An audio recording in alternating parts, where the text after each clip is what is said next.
नमस्कार मंडळी, श्री स्वामी समर्थ. एक नवीन व्हिडिओमध्ये सर्वांचं खूप खूप मनापासून स्वागत आहे. तर आजच्या व्हिडिओमध्ये आपण बघणार आहोत की दीप अमावस्या कशी साजरी करायची, दिव्यांची अमावस्या आपण ज्याला म्हणतो ती कशी साजरी करायची, त्याचबरोबर दिव्यांची पूजा, दिव्यांना काय नैवेद्य दाखवायचा, दिव्यांना काय प्रार्थना करायची, त्याची पूर्ण डिटेल माहिती बघूया. त्याच्यामुळे व्हिडिओ शेवटपर्यंत नक्की बघा. तर आता लवकरच आषाढी अमावस्या म्हणजे दीप अमावस्या येणार आहे. तर ही अमावस्या कधी लागणार आहे, तर बघा 11 तारखेला मंगळवारी रात्री 1:54 ही अमावस्या लागणार आहे. आणि 12 तारखेला तिची समाप्ती म्हणजे रात्री 11:07 होणार आहे. म्हणजे खरी अमावस्या ही बुधवारीच आहे, 12 तारखेला दिवसभर अमावस्या आहे. त्याच्यानंतर आता ह्या अमावस्येचा वेळ पण चेंज होऊ शकतो, म्हणजे आपापल्या वेगवेगळ्या भागानुसार अमावस्याचा वेळ पण बदलू शकतो. तुम्ही तुमच्या कॅलेंडरमध्ये सुद्धा एकदा वेळ त्याची बघा, म्हणजे कधी लागणार आहे कधी संपणार आहे ते. तर ही अमावस्या आपल्याला 12 तारखेला साजरी करायची आहे, म्हणजे दीप अमावस्या. तर त्या दिवशी काय काय करायचं, काय काय उपाय करायचे, सगळी सगळी माहिती सांगणार आहे. त्याच्यामुळे व्हिडिओ शेवटपर्यंत नक्की बघा. तर काय करायचं आहे आपल्याला, सर्वप्रथम आपल्या घरातले जितके काही दिवे असतील, समय असतील, म्हणजे जितके दिवे असतील, जितके सगळे दिवे काढायचे. तांब्या पितळाचे जे काही दिवे असतील सगळे काढायचे आणि त्या दिव्यांना स्वच्छ घासून पुसून घ्यायचं. त्याच्यानंतर आपल्याला सायंकाळी त्याची पूजा करायची आहे. तर सर्वप्रथम अमावस्या आहे म्हणून महिलांनी काय करायचे की सकाळी आपलं लवकर उठायचं, आपण स्वतः आवरून घ्यायचं आपलं स्वतःचं. अमावस्या ही न अमावस्याच्या दिवशी केलेले उपाय सेवानं त्याचं फळ आपल्याला, म्हणजे त्याचा परिणाम खूप जास्त आपल्याला मिळत असतो आणि सकारात्मक आपल्याला त्याची ऊर्जा मिळत असते. तर काय करायचं आहे, सकाळी लवकर उठायचं, आपलं स्वतःचं आवरून घ्यायचं. स्वतः आंघोळ करते वेळेस पंचगव्य लावून आंघोळ करायची. पंचगव्य तुम्हाला केंद्रामार्फत कुठेही मिळून जातं. त्याच्यामध्ये गाईचे 5 द्रव्य असतात. गाईचं शेण असतं, गाईचं तूप, दूध, दही, म्हणजे असे 5 द्रव्यापासून ते बनवलेलं असतं. आणि आपण ते असं उठण्यासारखं अंगाला लावून जर आंघोळ केली ना, आपल्या वरची जी काही निगेटिव्हिटी आहे, नकारात्मकता आहे, काही आजार असतील, काही असेल, ते सर्व काही आपलं बरं होण्यास मदत होत असते आणि सकारात्मक विचार आपले येत असतात. निगेटिव्हिटी सगळी निघून जात असते. त्याच्यामुळे त्याने घरातल्या मुलं बाळ सगळ्यांना त्यांना आंघोळ घालायची. त्याच्यानंतर काय करायचं आहे, आपलं देवपूजा आपण करतो, आपलं देवघर स्वच्छ करायचं, देवांची साफसफाई करून घ्यायची, देवांचे वस्त्र चेंज करायचे.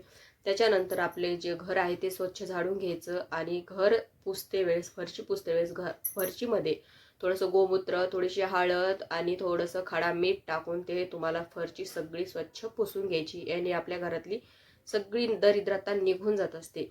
हे पण करायचं. त्याच्यानंतर आपल्या दरवाजा स्वच्छ पुसून घ्यायचा सेम त्याच पाण्याने. त्याच्यानंतर उंबरठा स्वच्छ पुसून घ्यायचा. उंबरठ्या हळदीचं लेपन करायचं. हळदीचं लेपन करत्या वेळेस हळद घ्यायची, त्याच्यामध्ये थोडंसं असेल तर चंदन टाका, तर थोडंसं गोमूत्र टाका, थोडंसं गुलाबजल टाका, थोडासा कापूर टाका आणि ते हळदीचं लेपन तुमच्या घरात उंबरठा त्याने सारून घ्या. छान रांगोळी वगैरे काढायची. आपण आपलं अंगण स्वच्छ करायचं. वाटलंच तर अंगणामध्ये शेणाचा सडा, गाईच्या शेणाचा सडा जर टाकता आला तर तो पण टाका. खूपच आपल्याला म्हणजे प्रसन्न वाटतं तसं केलं तर. त्याच्यानंतर छान अंगणामध्ये पण छान रांगोळी काढायची. त्याच्यानंतर देवपूजा करून घ्यायची. देवपूजा झाली की छान दिवा वगैरे लावायचा देवापाशी. तुळशीची पूजा करून घ्यायची. तुळशीपाशी तुपाचा दिवा लावायचा, तो तुम्हाला सायंकाळी लावायचा आहे. तर हे झालं सकाळचं. त्याच्यानंतर सायंकाळी तुम्हाला काय करायचं आहे, तुमचे दिवे स्वच्छ करून घेतलेले आहेत तुम्ही, तर छान चौरंग पाट घ्यायचा. त्याच्यावर सगळे दिवे तुम्हाला लावायचे आहेत. कोणी कोणी कणकेचे दिवे सुद्धा करून त्याची पूजा करतात. जर तुमच्याकडे तुम्ही ते पण करू शकतात. तर ते कसे करायचे ते पण तुम्हाला मी सांगते. अगोदर सगळे दिवे घ्यायचे आणि सगळे दिवे लावायचे. असं नाही की बऱ्याचशा महिला काय करतात की दिवे घेतात आणि फक्त एकच दिवा लावतात, बाकीचे त्या फक्त त्याची पूजा करतात. तसं नाही करायचं. आपण दिवे लावतो म्हणजे आपल्या आयुष्यातला सगळा अंधकार ते दिवे दूर करत असतात आणि आपल्या आयुष्याचा एक प्रकाशमय आपलं आयुष्य करत असतात. त्याच्यामुळे ते सगळे दिवे लावायचे. बघा पूजा खूप छान वाटते. तर सगळे दिवे तुम्हाला लावायचे. काही तुपाचे लावा, काही तेलाचे लावा, सगळे दिवे लावायचे आहेत. त्याच्यानंतर छान दिव्याची पूजा करायची आहे. दिव्याला अष्टगंध, हळदी, कुंकू, धूप दीप दाखवायचा, अक्षदा व्हायच्या, फुलं व्हायचे, छान दिव्यांची पूजा करून घ्यायची. आणि आपल्या मेन दरवाजापाशी एक दिवा ठेवायचा, तुळशीपाशी तुपाचा एक दिवा ठेवा. त्याच्यानंतर तुमच्या देवघरामध्ये पण एक दिवा ठेवा आणि बाकीचे दिवा आपल्या चौरंगावर ठेवायचे, जिथे पूजा मांडलेली आहे तिथे. छान दिव्यांची पूजा करायची. त्याच्यानंतर 5-7 असे कणकेचे दिवे करायचे, त्याच्यामध्ये वात टाकायचे, तेल टाकायचे, ते लावून घ्यायचे आणि त्या दिव्यानं आपल्या घरातलं जे काही मुलं आहेत छोटाले त्यांना त्या दिव्याने ओवाळायचं असतं, कारण ते आपल्या वंशाचे पण दिवे असतात, त्याच्यामुळे त्यांना पण तुम्हाला ओवाळायचं आहे. वंशाचे दिवे म्हणजे आपला वंश त्याने वाढत असतो, त्याच्यामुळे त्यांची पण पूजा करायची असते. त्याच्यामुळे घरातल्या मुलांना त्या कणकेच्या दिव्यापासून ओवाळायचं, दिव्यांना पण ओवाळायचं आणि नंतर मग सगळ्या कुटुंबांना मिळून दिव्यांना प्रार्थना करायची. त्यांची जे काही आपण सगळ्या कुटुंबातले जे काही सगळे जण आहेत ते सगळ्यांनी दिव्यांच्या पाया पडायचं, प्रार्थना करायची, म्हणायचं हे दीपदेवता आमच्या आयुष्यातला सगळा अंधकार दूर करून आमचं आयुष्य प्रकाशमय कर, आमच्या घरामध्ये सुख समृद्धी आरोग्य नांदू दे. आणि असं म्हणायचं, दिव्याला प्रार्थना करायची. किंवा अशी पण प्रार्थना म्हणू शकता तुम्ही, हे दीपज्योती परमज्योती आमच्या सर्वांच्या जीवनामध्ये सुख शांती समृद्धीचा प्रकाश सदैव राहू दे, असं तुम्ही म्हणू शकता. तर खूप छान अशी ही प्रार्थना पण आहे, तुम्ही ही पण म्हणू शकता. तर बघा, दिव्यांची पूजा, दिव्यांची आरास आपण घालत असतो तेव्हा ना, म्हणजे बघा, घरातली एक निगेटिव्हिटी सगळी निघून जात असते, आपल्या घरातली एक पॉझिटिव्हिटी येत असते.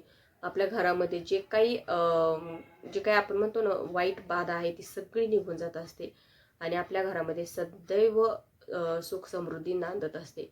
त्याच्यामुळे ह्या दिव्यांची पूजा ना तुम्हाला त्या दिवशी नक्की करायची आहे. तर सगळ्यांनी करा. त्याच्यानंतर घरामध्ये काही तुम्ही गोडधोड केलेलं असेल किंवा काही तुम्ही जे काही स्वयंपाक केला आहे त्याचा नैवेद्य तुम्ही दिव्यांना दाखवायचा आहे. तर अशी तुम्हाला दिव्यांची आरास घालायची आहे, दिव्यांची पूजा करायची आहे. त्याच्यानंतर तुम्ही तुमच्या मुलांची नजर काढू शकता, कारण अमावस्या आहे त्या दिवशी कर्त्या पुरुषांची नजर काढायची, कारण आपल्या घरातला कर्ता पुरुष असतो ना, त्याला पण नजर लागत असते. तुम्ही तुमच्या घराची पण नजर काढायची आहे. घराची नजर म्हणजे काय, तर एक श्रीफळ घ्यायचं, त्याची शेंडी काढायची, त्याची शेंडी जी आहे ती घराकडे करायची. आपल्या मुख्य दरवाजा, गेट असेल किंवा दरवाजा असेल त्याच्यासमोर उभं राहायचं आणि 5-7 असे विषम संख्यामध्ये नजर काढायची आणि नारळ एकाच टप्पूमध्ये फोडून ते कुठेतरी लांब फेकून द्यायचं, कोणाच्या ओलांडात वगैरे आलं नाही पाहिजे असं ते टाकून द्यायचं. अशी तुम्ही तुमच्या घराची नजर काढू शकता. त्याच्यानंतर तुमच्या घराच्या समोर तुम्ही कोहळा बांधलेला नसेल तर कोहळा बांधा, कारण कोहळा सुद्धा आपल्या घराचं संरक्षण करत असतो. आपल्या घरामध्ये निगेटिव्हिटी, काही वाईट बाधा येऊ देत नाही. किंवा एखादा माणूस जरी आपल्या घरामध्ये आला आणि त्याची जर नजर वाईट असेल तर त्याची नजर तिथेच तो थांबवून घेतो, आपल्या घरामध्ये येऊ देत नाही. मग त्या व्यक्तीनं किती आपल्या घराला नजर लावली ना तरी लागत नाही. त्याच्यामुळे कोहळा सुद्धा खूप महत्त्वाचा असतो. येणारे संकट कोहळा आपल्यावर स्वतःवर तो घेत असतो. बघा, जेव्हा तुमच्या घरामध्ये ना कोहळा खराब होतो ना, तेव्हा असं समजून जायचं की काहीतरी आपल्यावर विघ्न किंवा काहीतरी संकट येणार होतं आणि त्या कोहळ्यानं त्याच्यावर घेतलेलं आहे. त्याच्यामुळे कोहळा घराच्या बाहेर बांधल्या तर खूप शुभ मानला जातो. त्याच्यानंतर प्रत्येक अमावस्याला थोडीशी पांढरी मोहरी घ्यायची, थोडीशी अंगारा घ्यायचा आणि त्याच्यावर कालभैरव अष्टक 11 वेळेस किंवा वल्गा सूक्त 11 वेळेस या दोन्ही सेवा घ्यायच्या आणि आपल्या घराच्या चौफेर ते सर्व टाकून द्यायचं. याने पण काय होतं की आपल्या घराचं संरक्षण होतं. कोणाची वाईट बाधा किंवा शत्रुपीडा काही असेल तर कोणाचं काहीच आपल्याला त्रास होत नाही या सेवेमुळे. कारण कालभैरवनाथ हे काय करतात की आपल्यावर जे काही वाईट दृष्टी टाकतात किंवा जे आपल्यासोबत खोटं बोलतात त्या लोकांना ते शिक्षा करत असतात. फक्त त्यामध्ये आपलं सुद्धा अंतःकरण साफ पाहिजे, आपले विचार पण चांगले पाहिजे.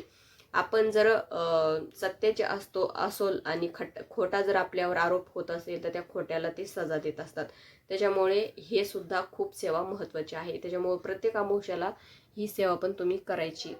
म्हणजे आपल्या घराचं संरक्षणासाठी आपण ही सेवा करायची. तर अशी तुम्हाला दीप अमावस्या सेलिब्रेट करायची आहे. तर आय होप तुम्हाला समजलं असेल. तर आजच्या व्हिडिओमध्ये इतकंच. व्हिडिओ आवडल्यास लाईक करा, शेअर करा, चॅनलला सबस्क्राईब करायला विसरू नका. झालेली सेवा श्री स्वामी समर्थ महाराजांच्या चरणी, परमपूज्य गुरु माऊलींच्या चरणी रुजू करते. श्री स्वामी समर्थ.